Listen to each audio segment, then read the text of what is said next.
Bon vendredi, bienvenue à votre émission La Victoire de l'amour. Aujourd'hui, on rejoint quelqu'un qu'on apprécie beaucoup à La Victoire de l'amour. Elle est médecin, chirurgienne en ORL, la docteure Valérie Julie Brousseau.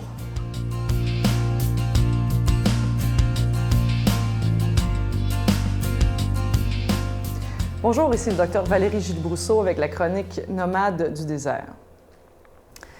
J'aimerais aujourd'hui qu'on regarde l'espace qu'il y a entre nos intentions et nos actions. Souvent, dans la vie de tous les jours, évidemment, les choses vont se dérouler d'une manière qu'on n'avait pas prévue. On va avoir une très bonne intention, on va poser des gestes, et ces gestes-là ne seront pas reçus de la manière dont on aurait voulu. Leur effet peut même être contraire à ce qu'on avait prévu. Et ça pose question, c'est-à-dire, est-ce que ça suffit que mon intention était bonne, que je voulais aider, que je voulais faire quelque chose, pour dire que j'ai pas rien à corriger? Ou est-ce qu'il faut que je regarde l'action elle-même et ses effets? Et là, la réponse à ça, elle est très claire. L'intention est importante, le cœur pur est important, mais ne suffit pas. Si avec une bonne intention, le geste que je pose cause des dommages à l'autre, l'effet de mes actions demeure. Et ça, c'est la partie la plus difficile à accepter souvent, parce qu'on se replie sur nous-mêmes en disant « bien, j'avais pas de contrôle sur la situation, sur comment ça allait découler par après, parce que je suis partie bien disposée. » Et ça dénote quelque chose de vraiment particulier qui revient sans cesse, c'est-à-dire que le bien est difficile à faire. Il ne suffit pas d'être bien disposé pour que les résultats soient bons. Je peux vouloir traiter mon patient, je peux vouloir lui donner le meilleur des traitements, avoir fait une erreur quelconque et que le résultat lui cause des dommages. Je peux vouloir le bien pour mon enfant, pour la personne que j'aime, mais avoir manqué quelque chose puis que le résultat ne soit pas bon puis en fait cause du tort à l'autre. C'est un combat constant parce qu'en fait, ce qui arrive, c'est que c'est un équilibre entre notre perception de la réalité, notre désir, et la réalité telle que les autres la perçoivent et la vivent.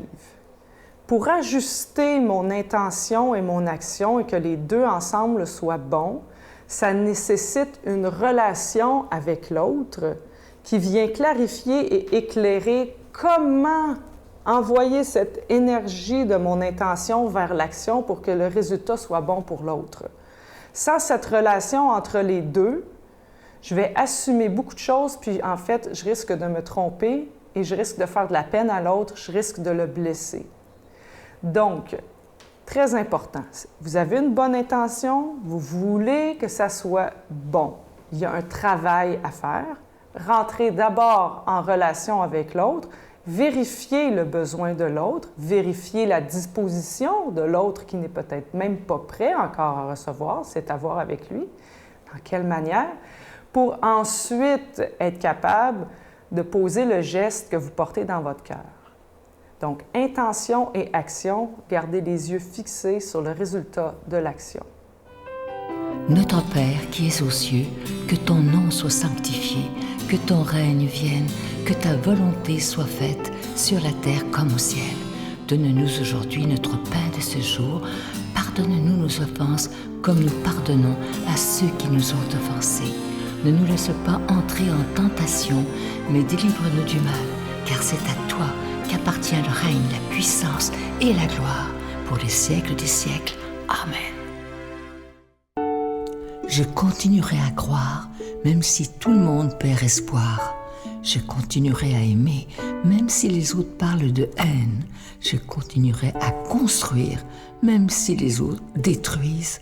Je continuerai à parler de paix, même au milieu d'une guerre. Je dessinerai des sourires sur des visages en larmes et je tendrai les bras à ceux qui se sentent épuisés. Oui, je continuerai à croire. Je suis tellement content de vous parler de ce magnifique cadeau du mois, une exclusivité de la Victoire de l'amour. Pour le mois d'août, le cadeau, c'est un bracelet en bois d'olivier véritable, orné d'une croix argentée en acier inoxydable. Et le bracelet, il est déjà béni. Et je veux, comme je vous l'ai dit la semaine dernière, vous dire ce que représente depuis toujours la signification du bois d'olivier. Alors, c'est trois choses, entre autres, c'est la paix, le pardon et la réconciliation. Et lorsqu'on décide de porter un bracelet semblable, on indique aux autres et à soi-même, d'ailleurs, qu'on veut être des artisans de paix. Je vous rappelle que vous le recevrez avec un don de 25 $ et si vous en voulez deux, parce que ça se donne bien en cadeau, avec un don de 40 $, je vous donne l'adresse. La Victoire de l'amour, case postale 120, succursale Boucherville à Boucherville, le J4B5E6, je vous la redonne. La Victoire de l'amour, case postale 120, succursale Boucherville à Boucherville, le J4B5E6. Également par téléphone, par carte de crédit du lundi au jeudi, de 8h à 17h dans le 514-523-4433, 514-523-4433 ou sans frais le 1-888-811-9291, 1-888-811-9291 et aussi sur notre site Internet. Vous savez que c'est une façon très rapide, sécuritaire et efficace de faire votre don, le www.lavictoiredelamour.org. Et je vous rappelle ce magnifique cadeau du mois, le bracelet en bois d'olivier véritable, orné d'une croix en acier inoxydable. Et ce bracelet, il est déjà béni. Et je voulais vous dire aussi, parce qu'il y a des gens qui pensent que le site Internet, c'est seulement pour faire des dons. Pas du tout. Vous pouvez revoir gratuitement toutes les émissions qui sont là depuis plusieurs années. Alors, vous n'avez pour très longtemps à les écouter. Merci de tout cœur.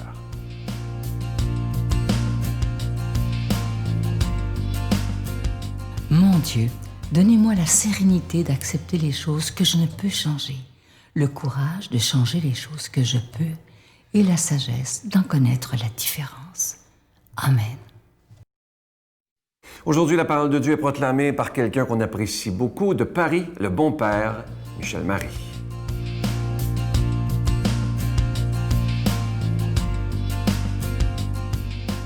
Bonjour à vous tous, amis que j'aime. Quelle joie pour moi que de vous retrouver. Évangile de Jésus-Christ selon saint Matthieu. En ce temps-là, des pharisiens s'approchèrent de Jésus pour le mettre à l'épreuve. Ils lui demandèrent « Est-il permis à un homme de renvoyer sa femme pour n'importe quel motif ?» Il répondit « N'avez-vous pas lu ceci ? Dès le commencement, le Créateur les fit hommes et femmes et dit « À cause de cela, l'homme quittera son père et sa mère, il s'attachera à sa femme et tous deux deviendront une seule chair. Ainsi, ils ne sont plus deux, mais une seule chair. Donc, ce que Dieu a uni, que l'homme ne le sépare pas. » Les pharisiens lui répliquent « Pourquoi donc Moïse a-t-il prescrit la remise d'un acte de divorce avant la répudiation ?» Jésus leur répond « C'est en raison de la dureté de votre cœur que Moïse a permis de renvoyer vos femmes, mais au commencement, il n'en était pas ainsi. Or, je vous le dis, si quelqu'un renvoie sa femme, sauf en cas d'union illégitime, et qu'il en épouse une autre, il est adultère. » Ses disciples lui disent « Si telle est la situation de l'homme par rapport à la femme, mieux vaut ne pas se marier. » Il leur répondit « Tous ne comprennent pas cette parole, mais seulement ceux à qui cela est donné. Il y a des gens qui ne se marient pas car de naissance, ils en sont incapables. Il y en a qui ne peuvent pas se marier car ils ont été mutilés par les hommes. Et il y en a qui ont choisi de ne pas se marier à cause du royaume des cieux. Celui qui peut comprendre, qu'il comprenne. » Mes frères bien-aimés, nous allons aujourd'hui laisser Jésus se débrouiller avec les pharisiens et leurs questions sans fin pour nous occuper d'un saint extraordinaire, celui que nous fêtons en ce 14 août, le père Maximilien Marie Kolbe, polonais de naissance, franciscain de son état, homme exceptionnel par son caractère vigoureux, son intelligence vive et sa foi qui ne connaît, disons-le tout de suite, aucune limite. Oui, c'est un être sublime et il l'a prouvé par sa vie, par sa mort. Le tout a été offert magnifiquement au Christ et à Marie. S'il est entré dans la vie religieuse, ce n'est pas pour satisfaire sa petite personne, désireuse de vivre une vie spirituelle intense. Pas du tout, pas du tout. S'il s'est fait prêtre, ce n'est pas parce qu'il aimait ce chemin de vie. Non, pas du tout.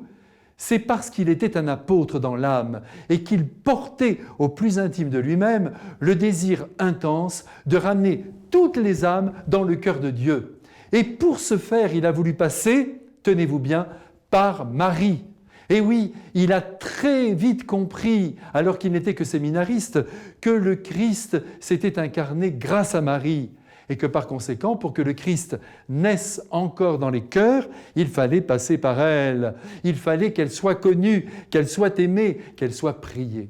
Aussi, Maximilien crée un mouvement spirituel qu'il appelle de son tempérament militaire la milice de l'Immaculée, qui propose à toute l'humanité de se consacrer à Marie, autrement dit, de se donner à elle pour qu'elle la dirige, cette humanité. En me donnant à Marie, je lui dis donc « Fais de moi ce que tu veux, je suis à ton service, je t'appartiens ». En raison de cette proximité, Marie prend alors en main ma vie, elle m'éduque et tente de faire de moi le sosie de son fils. Mais oui, c'est possible. Plus je vais m'approcher de Marie, plus je vais ressembler à son fils, plus je vais être son fils. Et vous le savez, les saints ne sont rien d'autre que les images vivantes du Christ lui-même.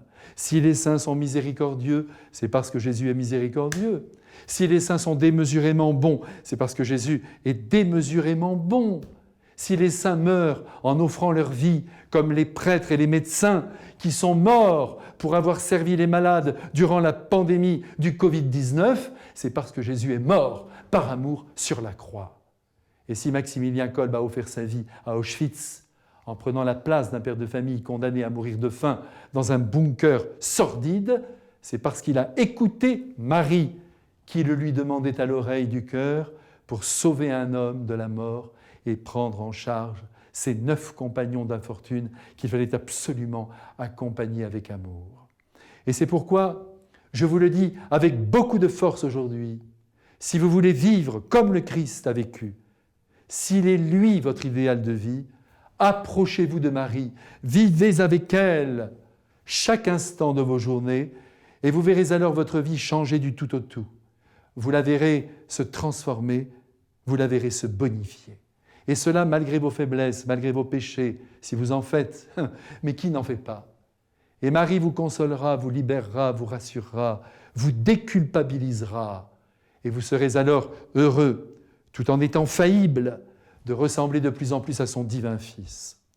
Il nous reste donc à nous consacrer à Marie, à nous donner tout entier à elle. Allez, faites-le maintenant, avec vos mots. Marie, je me donne à toi. Et Jésus vous embrassera de toute sa joie, et un baiser de Jésus, ça vaut de l'or. Qu'il vous bénisse à présent avec le Père et l'Esprit Saint, et en ce grand jour, avec le Père Maximilien Marie Kolbe, mon saint préféré, vous l'aurez compris. Amen. Je vous salue Marie, pleine de grâce. Le Seigneur est avec vous. Vous êtes bénie entre toutes les femmes, et Jésus, le fruit de vos entrailles, est béni. Sainte Marie, Mère de Dieu, priez pour nous pauvres pécheurs, maintenant et à l'heure de notre mort. Amen. Aujourd'hui, c'est vendredi, donc cet après-midi, la prière virtuelle, tous ensemble.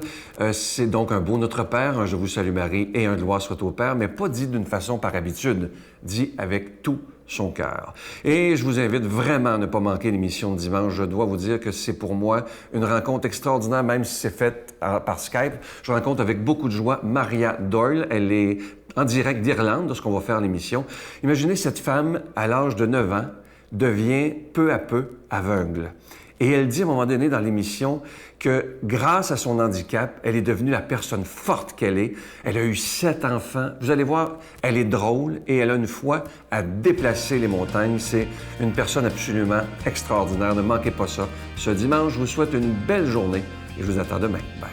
À 9 ans et demi, quand ils m'ont expliqué « Ça y est, Maria, tu es en train de devenir aveugle », et j'ai dit que c'est pas moi qui va m'adapter à l'handicap, mais l'handicap qui va s'adapter à moi. Et c'est mon handicap qui m'a rendue forte, comme je suis aujourd'hui. Oh, Danny boy, the pipes are calling from glen to glen and down the mountainside. The sun